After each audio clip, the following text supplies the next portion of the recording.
જ્ઞાનો કે સંતૂરનો તોડી શકો, મોરના ટવકાને એમ નો તોડી શકો, ડરાવી ધમકાવી કોઈ ઇન્સાનના બે હાથ જોડાવી શકો, પણ સિંહના પંજાને એમ નો જોડાવી શકો. એ તો ગાંધીગીરીમાં જો એટલે આખું ના નંબર ઉતરી જાય સાહેબ. આ દાદની કવિતા તમે જુઓ. આ બહુ સમજનો વર્ગ હવે બેઠો છે એટલે કહું, સીધાભાઈ ને અમે કાંતિભાઈ ઘણી વાર વાત કરતા હોય કે કોઈ પણ કવિની કવિતાની પાછળ માતાજી કોઈ છાયા હોય, કોઈ રામાયણ ચોપાઈ પડ્યો હોય, કોઈ શ્લોક પડ્યો હોય, કોઈ ભાગવતનો શ્લોક પડ્યો હોય, પણ કવિ દાદ એવા કવિ છે કે જેની હાવ કુંવારી કલ્પના હોય સાહેબ. ક્યાંય તમને છાયા ન દેખાય. એની એક કવિતા મારે રજૂ કરવી છે કે છાયા ઇતરો દીજીએ જામે કુટુંબ સમાય, મેં ભી ભૂખા ના રહું અને અતિથિ ભૂખા ના જાય. આપણા વડીલોએ આપણા પરદાદાએ આટલું જ માગ્યું છે કે હે ભગવાન, મને એટલું આપજે કે મારો કુટુંબ ને વ્યવહાર સચવાય અને મારે ને અતિથિ કોઈ સાધુ સંત કે મહેમાન કોઈ ભૂખ્યા ના જાય, એટલું આપજે. સોક્રેટિસના 4 વાક્યો બહુ સારા છે. સાદા મકાન, સાદો ખોરાક, સાદો પોશાક અને સહજમાં મળતો આનંદ. એનાથી એક ડગલું તમે આગળ હાલો એટલે સંઘર્ષ શરૂ થઈ જાય. એ વિશ્વ યુદ્ધ જે નટકે. હા, સાદા મકાન, સાદો ખોરાક, સાદો પોશાક અને સહજમાં મળતો આનંદ. આનંદ મોંઘો ન પડવો જોઈએ. મેં તમને કીધું ને, એમ ઘણા નથી વેકેશનમાં આપણે કે કેમ દેખાતા નહોતો, તો કે બાય પ્લેન રાજકોટથી સીધા હરિદ્વાર ઋષિકેશ ગયા, ત્યાંથી બાય પ્લેન સીધા સાઉથમાં મદ્રાસ ગયા. અરે શું વાત. હા, અરે એવો આનંદ કર્યો, એવો ફર્યા, એવો પ્રવાસ કર્યો. આપણે કે હવે શું કરો, હપ્તા ભરીએ છીએ. આ મોંઘું પડ્યું કહેવાય.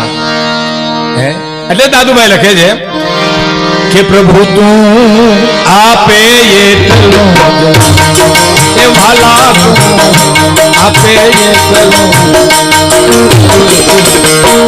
એ હું નહીં એ ઓછું વધુ કાંઈ કહું, હું નહીં ઓછું વધુ કાંઈ કહું, આપે એટલું એ વાલા તું આપે એટલું.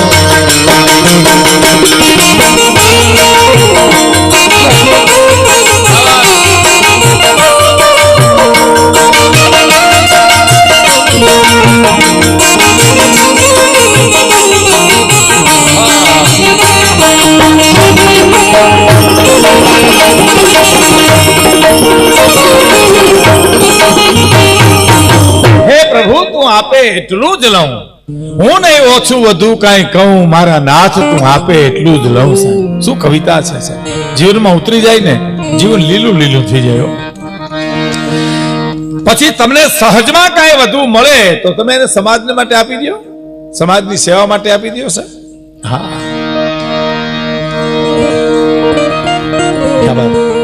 કોઈ ગરીબ વિદ્યાર્થીની ફી ભરી દો, તમને તૃપ્તિ થઈ જાય. કોઈ આંગણે આવ્યો અતિથિ, કોઈ ભૂખ્યો માણા, આપી દો, જમવાનું આપો. આ સંસારમાં પેલી કડી સાંભળજો. આ સંસારમાં તારી સમૃદ્ધિના ભંડાર ભર્યા છે એ વાલા મારા, ભંડાર ભર્યા છે. હે ભગવાન, આ સંસારમાં તારી સમૃદ્ધિના ભંડાર કેવા. સૂર્ય, ચંદ્ર, આબ, નદી, નાળા, આહા, જેની કોઈ દી બિલ નું આવ્યું, વરસાદનું બિલ નું આવ્યું, પવનનું બિલ નું આવ્યું, સૂર્ય ચંદ્રના પ્રકાશનું બિલ નું આવ્યું. હવે એના બિલ આવ્યો તો આપણે આપઘાત કરવી પડત. ક્યાંથી ભરી શકીએ આપણે? થોડા ઘણા બિલમાં જો ઘેરે ઘેરે છેડા ફેરવી નાખતા હોઈએ તો ઓલા બિલ આપણું શું કરે? હે, આ સંસારમાં તારી સમૃદ્ધિના ભંડાર ભર્યા છે એ વાલા મારા, ભંડાર ભર્યા છે. મુખમાં સમાઈ એટલું માગીશું, મુખમાં સમાઈ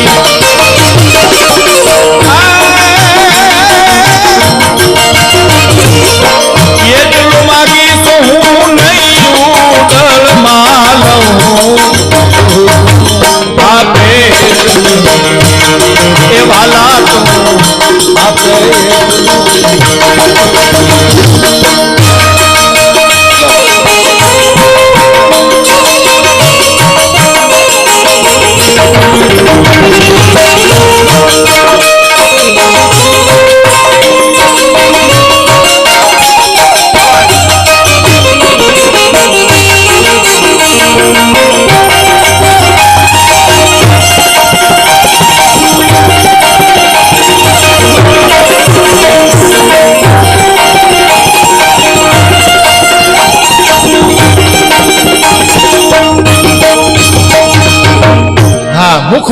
માં, એટલે મારે જેટલું જોહે એટલું જ રાખી, હું નહીં ઉડળમાં લઉં, હું સંગ્રહ નહીં કરું, હું જગતને માટે આપી દઈશ.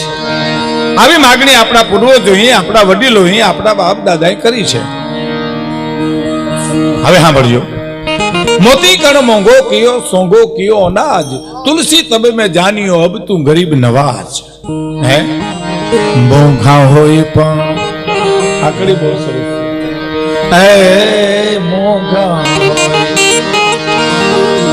મોંઘા હોય પણ મોતી ખવાય નહીં, ખાઈ સબ બાજરો ને ઘઉં. આ દુનિયામાં ખાઈ સબ બાજરો. મોતી કણ મોંઘો કિયો, સોંગો કિયો અનાજ, તુલસી તબ મેં જાનિયો અબ તું ગરીબ નવાજ. આ ટાટા બિરલા વાળા જે મોટા જે ઉદ્યોગપતિઓ છે એ બાજરો ને ઘઉં ને એ જ ખાય છે, ચોખાની. એ કઈ હોનાની ગિનીઓમાં શેણા લોટ ભરીને શાક નથી કરતા, નોટુના સંભારા નથી કરતા. એને તો શું ખબર, 80 રૂપિયો હોય એને તો ડોક્ટરે એમ કે કોરી ચોપડ્યા વિનાની કોરી રોટલી ખાઈજો લે, અને 2 જ ખાઈજો, કે 3 તો ફટાક્યો. તો બધું તો એમાં લાવા હે, તમારી વાહે નહીં. મોંઘા મોતી ખવાય નહીં, ખાઈ સબ બાજરો. એ જ મોંઘા ખાઈ સબ બાજરો. મિલના માલિક ટાટા પેરે ને ગોરી, મિલના માલિક ટાટા પેરે નહીં તો હવા ગજ પેરે છે સૌ. આપે એ વાલા તું, આપે એ પ્રભુ તું. કાપડના મિલના માલિક કઈ તાકાવીટી કવિ કે નો નીકળે, એ હવાગજ આપણી જેમ પહેરે. અમારે ખીમભાઈ ભોરદર વાળા, હું એની વાત ઘણી કરું. થોડું વોલ્યુમ આપજે મિત્ર, મને દેખાતા ને મુના તો આમ વોલ્યુમ થોડો આપો. ખીમભાઈ ભોરદર વાળા સાધુ જેવો, ફકીર જેવો માણસ સાહેબ. મને એક દી કે ભીખુદાનભાઈ 50 જોડી લુગડા ઘરમાં પડ્યા એટલે કેટલા પહેરીને નીકળાય? મેં કહ્યું 1 જોડી. મને કે 1 તો છે આપણી પાસે, પછી હું ચિંતા કરવાની. આવો ફકીર વાળા. મને એક દી કે નીંદર નથી આવતી. મેં કહ્યું નીંદર તો હારા નથી આવતી. મને કે મેં તો રસ્તો ગોતી લીધો. રસ્તો ગોત્યો એટલે મેં કીધું ઊંઘવાની ગોળીઓ લ્યો છો? મને કે ઊંઘવાની ગોળીઓ લેવાના પૈસા હોય તો ઊંઘ જ ન આવી જાય. તો એ મેં કીધું રસ્તો હું ગોત્યો? મને કે વિચારે ચડી જાઉં, હું તો વિચારે ચડી જાઉં, માણાવદર હોયો જાઉં, બધા જીન મિલ લઈ લઉં. શું વાત છે? મને કે સાંભળો, મજામાં આવી જાઉં તો જેતપુર પૂગી જાઉં, બધી ડાંગુ લઈ લઉં. હું વાત છે સાંભળો? મને કે મજામાં આવી જાઉં, ટાટા બિરલા લઈ લઉં. પછી કામદારો હડતાળ ઉપર ઉતરે, વ્યવસ્થા ન કરી શકું, થાકી જાઉં, સુઈ જાઉં. જો બોલો. મેં કીધું તું કે, અમે કોઈ કેતા નથી, બાકી આમ જ હુવે બધા લગભગ. માગી ઊંઘ તો કોકને આવતી હોય તો ભગવાન જાણે, બાકી તો આમ જ હુવે છે બધા. હા, પૂજ્ય મોરારી બાપુ મારે ને પધાર, મેં એનો પરિચય કર્યો. બાપુ ખીમભાઈની વાતો કરું છું. હા, બાપુ ખુશ થઈ ગયા ને. હા, અને એવો કોઠા ફૂજ વાળો માણા ભાઈ. દુકાન હતી એને ભોરદરમાં. પછી રાણા કંડોળાથી બધો સામાન, તેથી વાહન વ્યવહાર તો હતો નહીં એવો કંઈ, એટલે થેલા ને થેલિયું બધું હટાણું કરીને જવું પડે ને. એટલે થેલા ને થેલિયું બધું લઈને જાય ને. એમાં રામગઢ બાપુ એના ગામના સાધુ ભેરા. હવે એને જ કહેવાય નહીં કે આ બાપુ ઉપાડી લ્યો 1-2 થેલા. પણ હોશિયાર કેવો કે હે રામગઢ બાપુ તો હું કેટલા પ્રકારની હાલું ખબર તમને? તો કે ના. કેટલા પ્રકારની? 16 પ્રકારની હોય ની ખીમા. તો હા જોવી તો હા થેલા લઈ લ્યો. નહીં ખા થેલા ને થેલિયું બધું રામગઢ બાપુના ખંભા ઉપર. મારો ઘડીક આમ આલે ને ઘડીક આમ આલે ને ઘડીક આમ આલે ને, અને રામગઢ બાપુના ખંભા મીંડા ફાટવા. ખીમા કેટલી હાલ થઈ કે 8મી છે તો હવે 8 ન જ જોવી મારે. આ ઉપાડે લે તારું બધું. હે મોંઘા હોય મોતી ખવાય નહીં ખાય સર્વ ભાજરો એ મોઘા હોય પણ ખાય સર્વ ભાજરો મિલના માલી તાકા પેરે કોટી મિલના માલી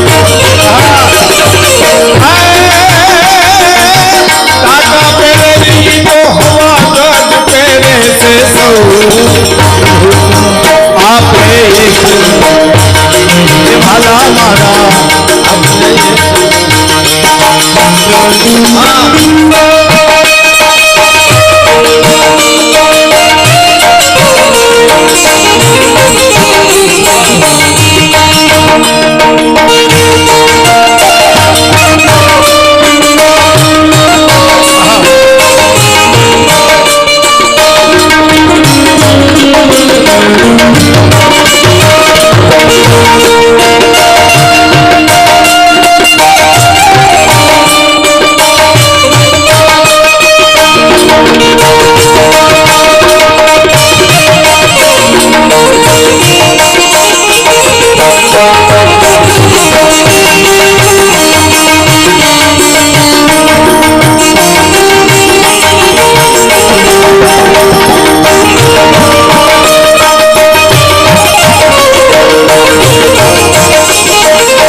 આપણે કડી બહુ સરસ છે સાહેબ. દરિયો પીવાથી કોઈ દી એ પ્યાસ બુજે નહીં થઈ જાય અપચો.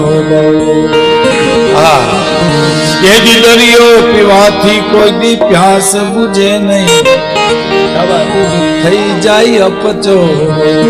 માધુપુર થી કોડીનાર ને માધુપુર થી દ્વારકા સુધી વયા જાઓ દરિયો ઘૂઘવાટા કરે પણ તરસ નો છીપે સાહેબ એને. હે દરિયો પીવાથી કોઈ દી પ્યાસ બુજે નહીં થઈ જાય અપચો.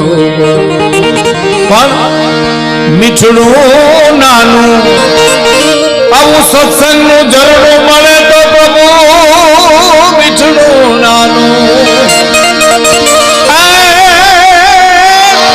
આવી કથાનું ઝરણું મળે તો પ્રભુ અમૃત ઘૂંટડા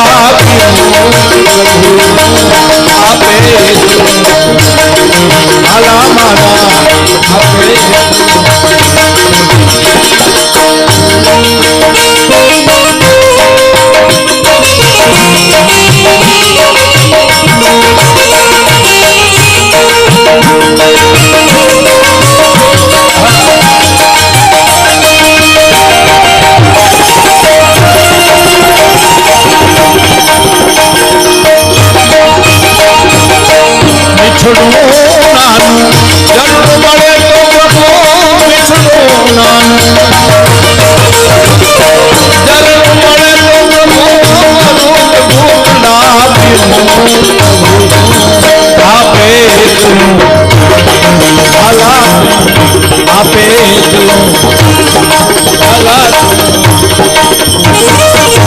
છેલ્લી કડી બહુ સરસ છે. ઘરના ખૂણામાં મને એ મારા ઘરના ખૂણામાં મારા ઘરના ખૂણામાં મને મારો પ્રભુ મળે તો ચાલુ સિદ્ધ ગાવના. હૃદય કમળમાં બેઠો છે ને અહીંયા છે ને. મારા ઘરના ખૂણામાં મને મારો ઘનશ્યામ મળી જાય તો